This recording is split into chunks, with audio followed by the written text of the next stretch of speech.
E commerce business ચાલુ કરી રહ્યા છો. ઈ કોમર્સ બિઝનેસમાં લોકો બહુ બતાવે છે કે ભાઈ કે એટલો માલ વેચાઈ ગયો, એટલો જાય છે ઓર્ડર, એટલા પૈસા આવે છે, પણ આ વસ્તુ કોઈ નથી બતાવતું. આપણું ટ્રેક પેન્ટનું કામ છે. આપણે આપીએ છીએ આવી ટ્રેક પેન્ટ અને રિટર્નમાં આવી છે આવી લેગી, જો, અને પણ એક કાણાવાળી અને દાગાવાળી, અને એના સાથે બીજી એક પ્રોડક્ટ ચેન્જ થઈ છે, એ છે આ મોજા હેન્ડ ગ્લવ્સ.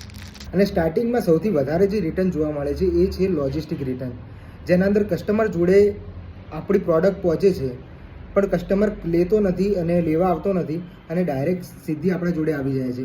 એના અંદર પણ 180 રૂપિયા ચાર્જ કપાય છે. એટલે ચાલુ કરો ત્યારે કોઈ પણના વિડીયો જોઈને આવું ના વિચારતા કે 1 લાખના 2 લાખ થઈ જશે. સ્ટાર્ટિંગમાં એવું કંઈ જ થતું નથી. તમને પહેલાં લોસ જ દેખાશે. તો ચાલુ કરો એના પછી પહેલાં તો હિંમત રાખો, કન્ટિન્યુટી રાખો, પછી જ એ વસ્તુ તમે સમજશો ધીરે ધીરે અને એમાં પણ તમને ફાયદો થશે. સબર રાખો. બસ ઇન્સ્ટાગ્રામ ઉપર વિડીયો જોઈને તમે મોટિવેટ થઈને ચાલુ મત કરો.